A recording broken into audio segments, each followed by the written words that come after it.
Pag-usapan namin yan ng ating Defense Council at pinag-usapan na din at may yung paano din na gagawin yung pagkukulari sa sunrise na represent.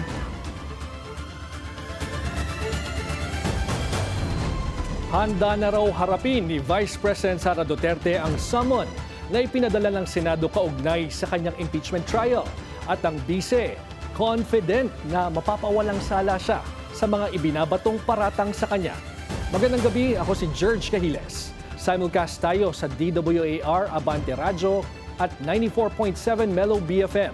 Mapapanood din tayo sa Beam TV 31, Signal Channel 24, Converge 74 at Sky Cable Channel 33. Simulan na natin ang Agenda Weekend.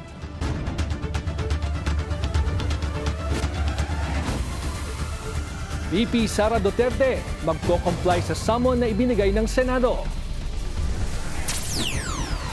Senator Robin Padilla handang pangunahan ng Sara Amy tandem sa 2028. Multi-million-dollar bribery scheme sa USAID nabunyag. Communications Secretary Jay Ruiz binigyan ng mas malawak na papel si Undersecretary Michael Ubak sa Presidential Communications Office. At after 60 years, Alas Pilipinas pasok sa finals ng Asian Volleyball Confederation.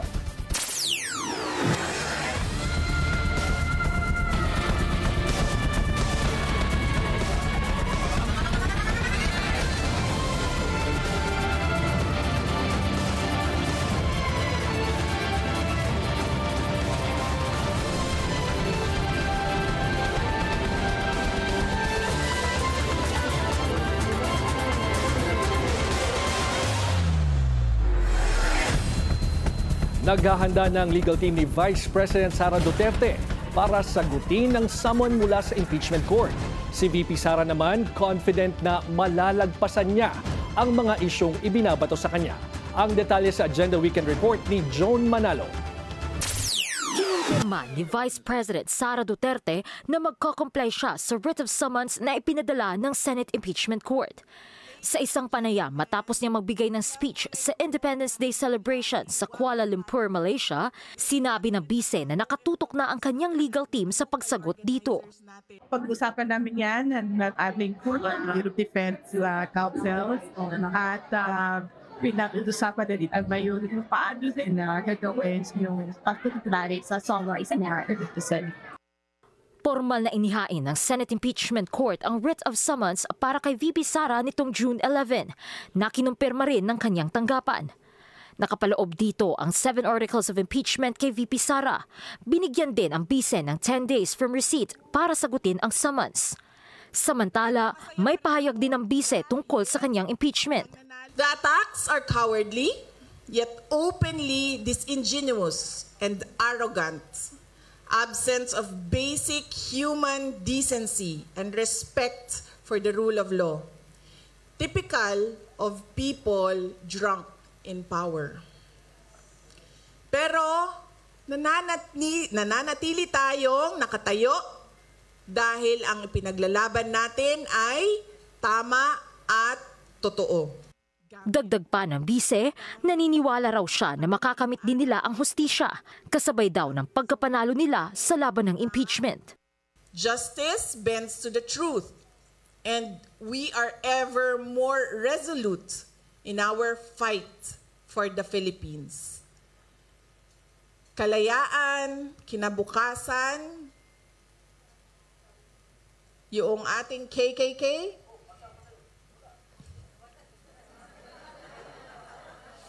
kasaysayan, kalayaan, kinabukasan. At naniniwala akong maipapanalo natin ang laban na ito dahil laban natin itong lahat.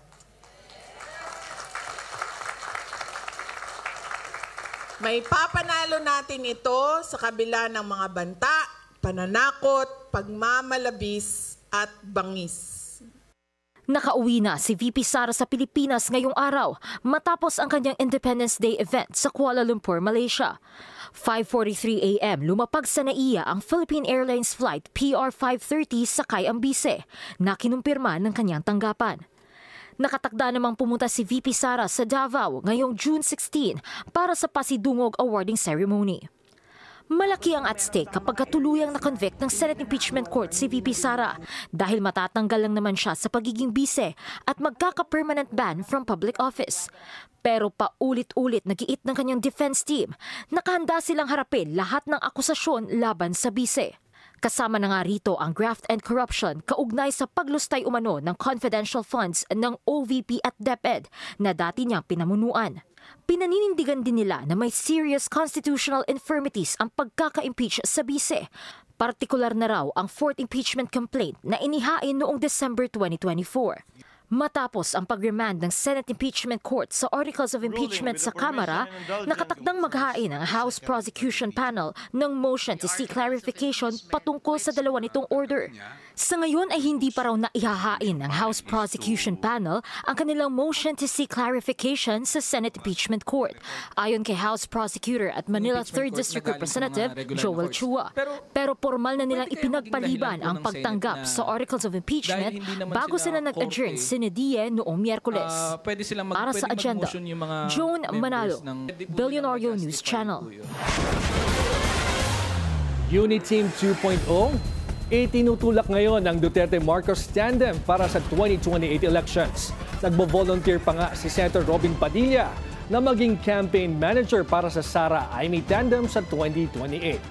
Ayon pa kay Padilla, handa siyang bumaba sa pwesto para pangunahan ng kampanya. Sinabi niya ito sa kanyang speech sa Kuala Lumpur, Malaysia, kung saan nakasama niyang dalawa sa Independence Day celebration kasama ang mga OFW. Nagulat din ako sa Sara Amy ni Senator Robin at nung umakyat sa stage si Senator Amy at tinanong siya ni Robin, ano ba yan? Tapos sabi ni Senator Robin, basta upo ka na lang. So hindi ko alam kung anong nasa isip ni Senator Robin. Hinamon naman ng bise si Senator Amy na iuwi si former President Rodrigo Duterte. At syempre, inimbita ko si Senator Amy Marcos kung saan man ako pumupunta, dinadala-dala ko siya. Kasi sinasabi ko sa kanya, hindi ako ang magbabalik kay dating Pangulong Duterte sa Pilipinas. Dahil ang kapatid mo ang nagpadala sa kanya sa Hague, ikaw ang magbabalik sa kanya sa Pilipinas.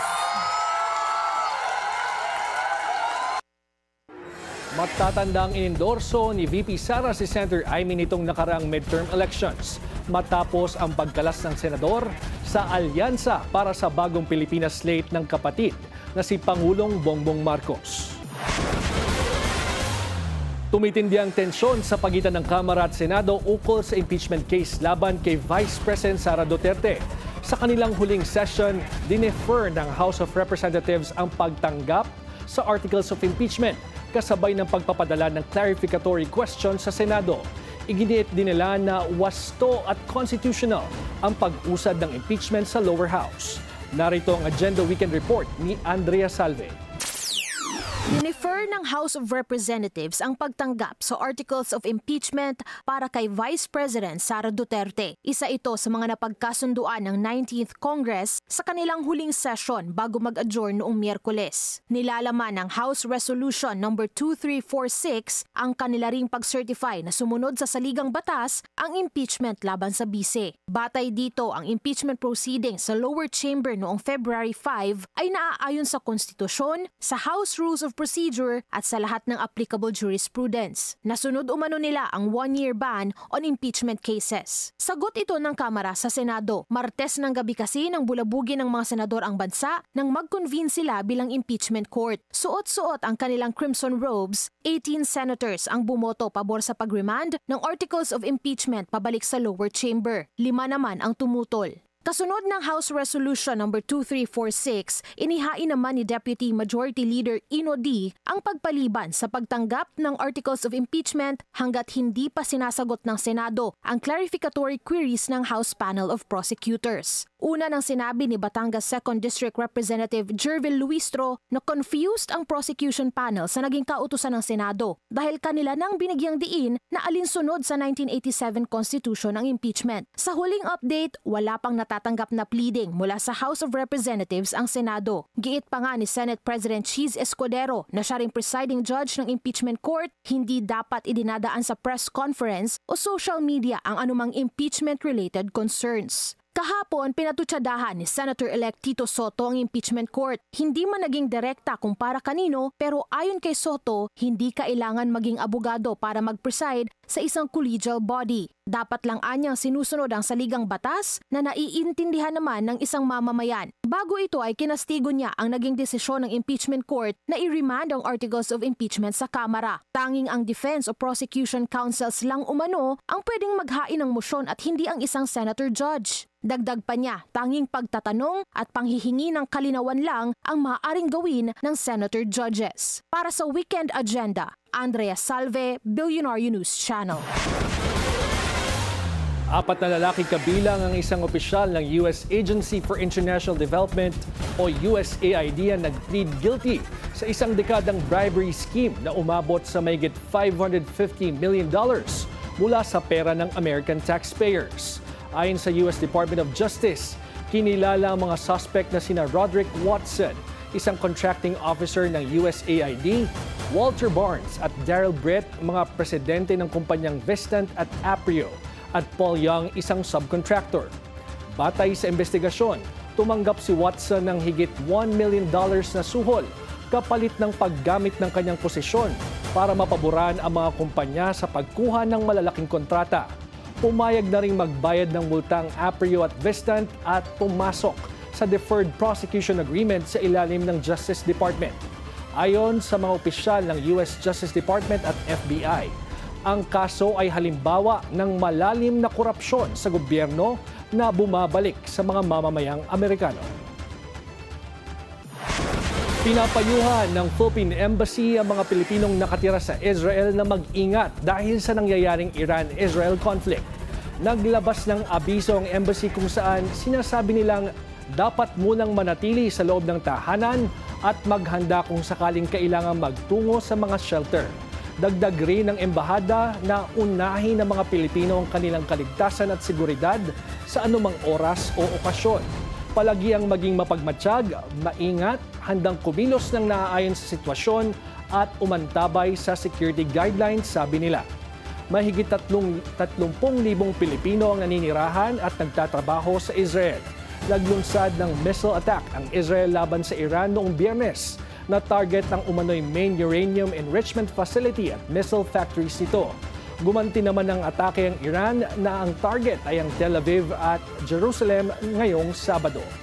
Dahil sa nangyari, may pangamba magkaroon ng big-time oil price hike sa susunod na linggo, ngunit wala pa namang kumpirmasyon na mangyayari ito. Para sa mga mahilig bumiyahe dyan, extended ang visa-free visit sa Taiwan hanggang 2026.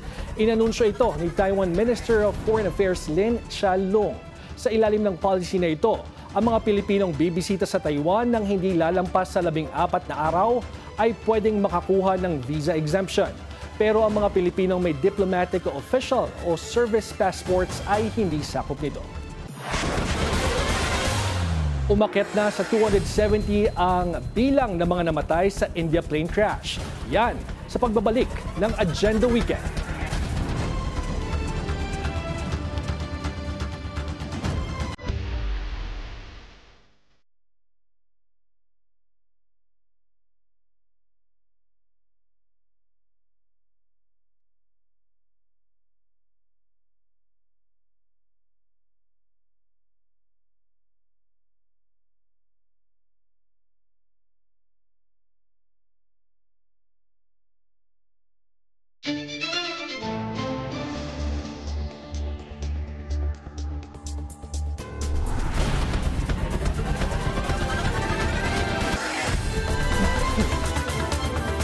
Walang aasahang wage hike ang manggagawang Pilipino matapos mag-adjourn ang 19th Congress nang hindi nire-ratify ang wage hike bill.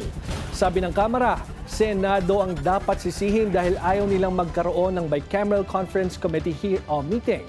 Banat naman ng Senado, mag-aral daw muna ang Kamara bago pumutak. Kaugnay ng usapin tungkol sa napurnadang legislated wage hike, makakausap natin ngayon si Representative Arlene Brosas ng Gabriela Party List. Magandang gabi po, Kong. Yes, magandang gabi, George. Magandang gabi sa inyong lahat na nakikinig, no? Lalong-lalo na dito sa mainit na issue ng wage hike bill. Kung kayo po ang isa sa mga naatasang umupo sana sa bicameral conference meeting para resolbahin sana itong pagkakaiba ng House at Senate versions ng legislated wage hike, ano pong nangyari? Yes, oo. Actually, lahat po ay sinisisi natin dito sa usapin na ito, ang House, ang Senate, and most especially ang Presidente. Kung bakit ito hindi nangyari. Kasi in the first place, noong una pa lang, hinahabol na namin na magkaroon talaga ng bicameral conference. Kung maaalala ninyo, we went to the Senate for this, no? Kasi nung binasa na ang bicam conference ng mga senador ay ayos na at kami ay nakaantabay na para doon, hindi pa rin yon nangyari. Kasi during that time ay dinidiscuss, kung maaalala ko, yung usapin ng impeachment. So nag-impeachment court muna ang Senado at that time. Pero hinihintay pa rin namin kasi sa pag-aakalang magkakaroon talaga, no, ng kasunduan kung paano nga ba. But of course, matigas ang Senado sa kanilang posisyon na 100 lamang ang ibigay na sahod, na dagdag sahod para sa mga manggagawa. So, we were waiting kung ano man ang mangyari. Ngayon, George, ang naging problema, may time pa sana, no? May time pa sana ipasa kahit yung 100, pero hindi pa rin yun pinasa ng Kongreso. So, wherein lies the problem? Lahat nagsama-sama na hindi talaga maipasa ito. But at the end of the day, ang sasabihin ng Senado, hindi naman yan kasama sa LEDAC. Hindi naman yan kasama sa mga pangunahin talaga ng Pangulo na gustong mapatupad. So, at the end of the day, it is the President. At ang kanyang ang LEDA, ang kanyang mga ahensya na nagsabi ng pagtutol dito sa dagdag sahod para sa mga manggagawa. Kasi bakit po sinabi yon, George? Kasi merong BSKE na pinasa, which is isang araw lang ang pagitan. Naipasa, they were able to pass it even at the last moment. So hindi reason yung time. Oo. Kung ang sinasabi niyo po ngayon, kung ang sinasabi niyo po ngayon, kung gugustuhin sana nila, may paraan pa at may panahon pa. Kaya lang, seems like sinasabi niyo po na talagang ayaw nila ito. Ayaw ipasa. And it is in the behest actually of the President. Yung Pangulo, ayaw magbigay ng dagdag sahod sa mga manggagawa. At yun ang sinabi niya sa kanyang mga, sa kanyang ahensya. Sa mga ahensya na nagsabi, di ba ulit-ulit naman yun sa mga hearings ng Congress, palagi nilang sinasabi na hindi pwede, dinidebunk na namin. Dito problema ng MSMEs, pwede namang mag-wage subsidy.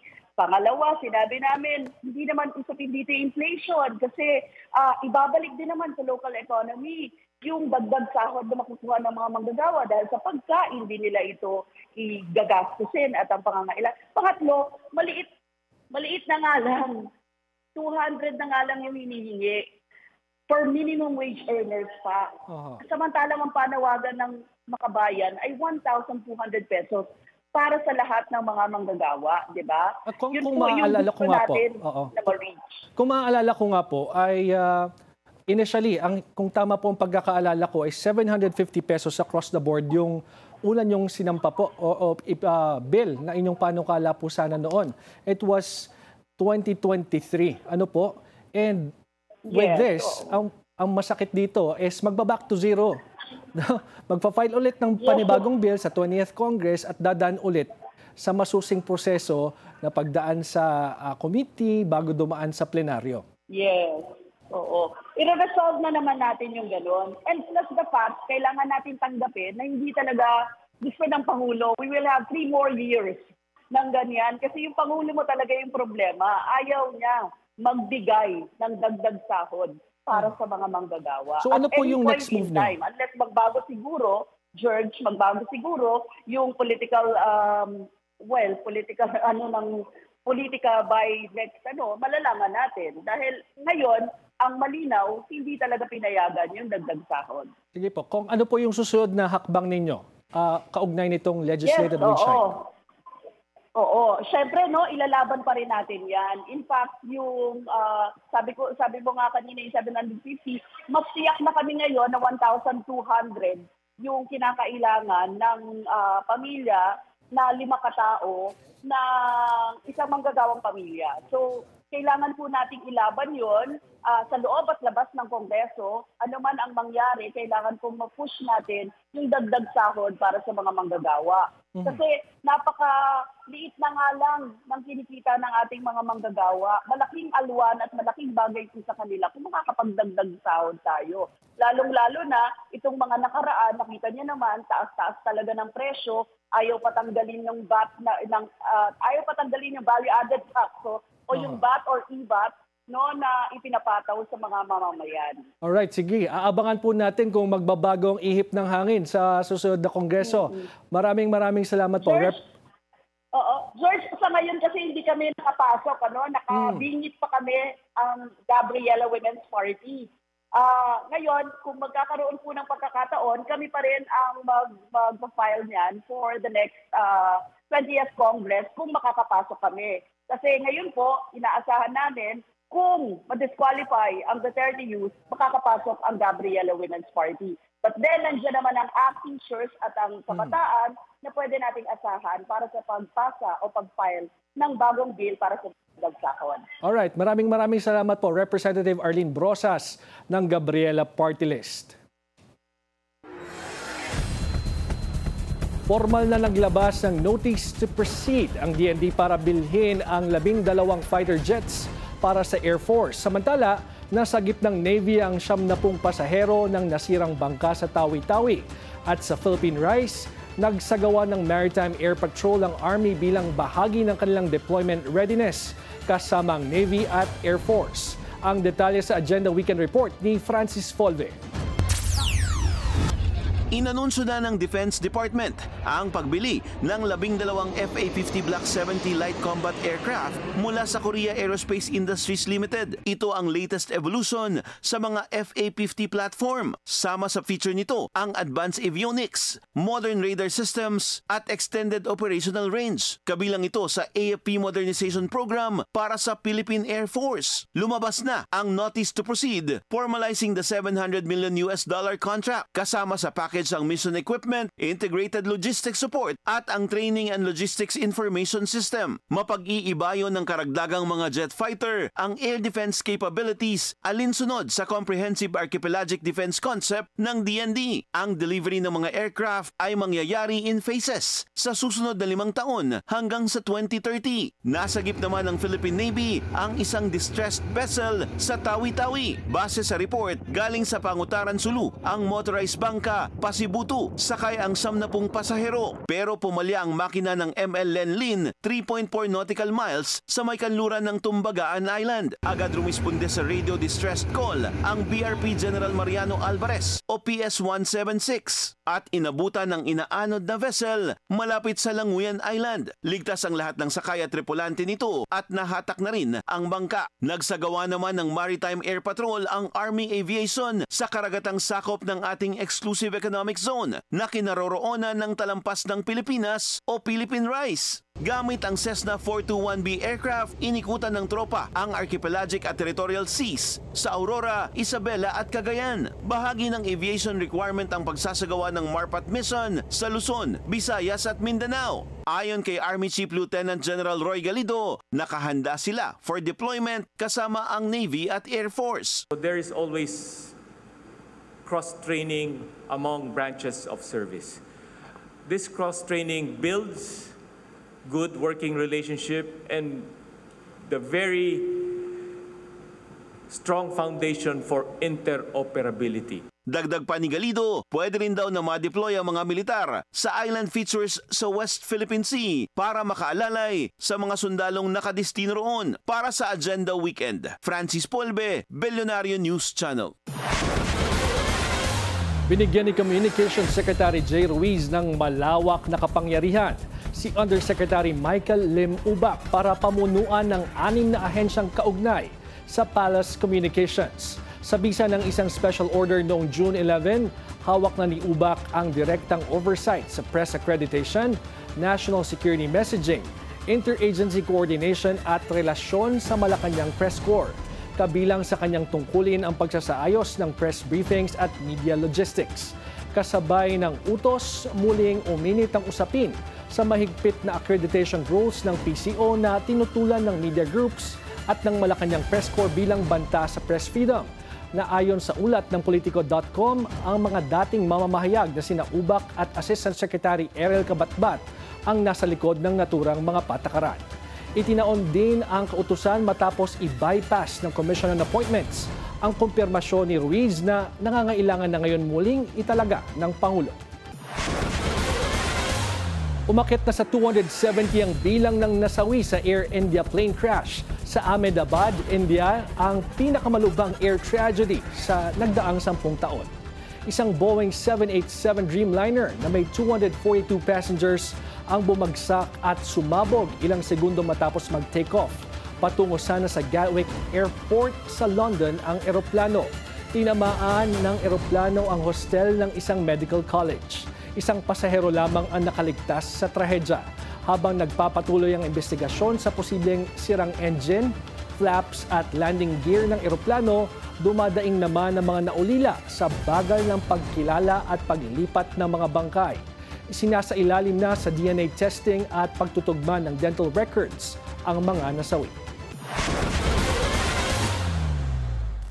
Alas Pilipinas, pasok sa finals ng AVC. Susunod yan sa pagbabalik ng Agenda Weekend.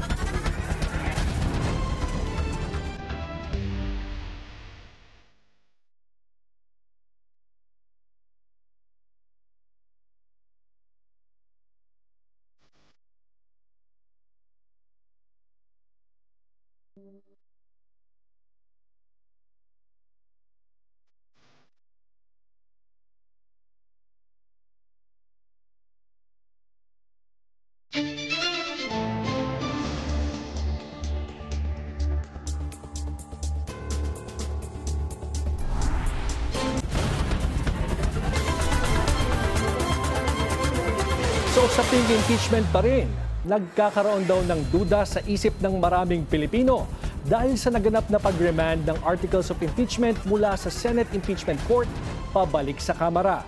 Ito ang pahayag ni Senator Sherwin Gatchalian kaugnay ng mga isyong kinahaharap ng impeachment proceedings ni Vice President Sara Duterte. Sa isang panayam sa programang Point of Order ng DWAR Abante Radyo, sinabi ni Gatchalian na dapat na raw isagawa ng impeachment court ang trial ni VP Sara alinsunod sa nakasaad sa saligang batas. Ito rin daw ang dahilan ng kanyang no vote sa motion to remand the articles of impeachment. Ang ating paniniwala sa ilalim ng saligang batas, ang ating Constitution very clear, malinaw na pag na-transmit na sa atin sa Senado, ang articles of impeachment dapat magkaroon na ng trial. Ibig sabihin, yung paglilitis ay umpisahan na at ito lalabas lahat. Kung may technicality man o ano man ang gustong pag-usapan, sa trial natin pag-uusapan yan. Pero hindi pa tayo nag-umpisa ng trial, lumabas na itong pagdi-dismiss o pagre-return, pagpapalik ng impeachment articles of impeachment na wala naman sa akin pananaw, wala naman sa loob ng ating saligang batas. Paliwanag din ng senador, maaari naman daw pag-usapan sa mismong trial ang mga issue patungkol sa impeachment articles. Sigurado kasi ako na yung depensa ilalabas yan eh. Sasabihin ng depensa yung articles of impeachment defective. So doon natin pag-usapan at pagdebatihan. Magkakaroon ng oportunidad yung prosecutor na idepensahan yung kanyang sarili, magkakaroon siya ng panahon para ilabas yung kanyang argumento at meron din kaming panahon para positihin. Kasi ito ay isang aligasyon. Makatutulong din daw sana ito para mabigyang linaw ang mga alegasyon kaugnay ng impeachment. Samantala, hinamon din ng House Prosecution Panel ng BICE na sagutin na ang mga akusasyon sa laban sa kanya sa Articles of Impeachment. Sa panayam ng Abante Radyo, sinabi ni San Juan Representative Isabel Maria Zamora Hornada na importante ang summon kay Duterte dahil ibig sabihin nito ay tumatakbo ng oras para sa impeachment. Sinabi pa ng mambabatas na umaasa siya na susunod ang Vice Presidente sa utos ng Senado at ng saligang batas. Matatandang binigyan ng Senate Impeachment Court si VP Sara ng 10 araw para sagutin ang ipinadala nilang summon. Sinabi pa niya na pinag-aaralan na ng prosecution panel ang mga pwedeng gawing hakbang laban sa mga senator judges na nagpapakita ng partiality. Hindi pa man nag-uumpisa ang impeachment trial. Ibinalik ng Senate Impeachment Court sa Kamara ang Articles of Impeachment nitong June 10 with 18 yes votes and 5 no votes. Pero ipinagpaliban muna ng Kamara ang pagtanggap nito dahil nais daw muna nila na mabigyang linaw sa mga hinihingi ng Senate Impeachment Court. Sa unang pagkakataon, pasok ang Alas Pilipinas Women sa AVC Women's Volleyball Nations Cup Finals matapos ang mahigit 6 na dekada. Binaligtad ng Alas ang kanilang kapalaran kagabi nang makaharap ang Chinese Taipei sa score na 25-17, 25-21, 18-25, 15-25 at 15-12 sa Dong An Gymnasium sa Hanoi, Vietnam. Nasa tuktok ng scoring load si 3-time UAAP MVP Bella Belen na nagtala ng triple-double output mula sa 14 points, 19 excellent receptions at 16 digs. Sumunod sa kanya si Alyssa Solomon na may 12 puntos at Angel Canino na may 9. Ito na ang ikalimang panalo ng Alas sa torneo na nagbigay daan sa kanilang gold medal match laban sa host at defending champion na Vietnam mamayang alas 9 ng gabi. Bukod sa gold medal, maaari ring may uwi ng Alas ang loan ticket papunta sa 2026 Asian Championship. Magtatagisa na ng talino ang mga estudyante mula sa iba't ibang colleges at universities sa bansa para sa kauna-unahang eliminations episode ng Bilyonaryo Quiz Bee. Mamayang 8 p.m. sasabak na ang unang 3 contestants. Mula sa Jose Rizal University at kumukuha ng kursong BS Nursing si Ahmed Medat Saad. Mula naman sa Manila Central University ang BS Medical Technology student na si Lady May Gutas. And last but not the least, mula sa University of the Philippines Diliman, studying BS Architecture ay si Zeus Emmanuel Cordes. Sino kaya sa kanila ang makakapasok sa next round at magkakaroon ng chance manalo ng 1 million pesos? Abangan mamayang 8 p.m. dito lang sa Billionaire News Channel. At yan ang ating agenda weekend ngayong Sabado. Ako si George Cahiles. Sa bawat issue may anggulo at ang balita may agenda.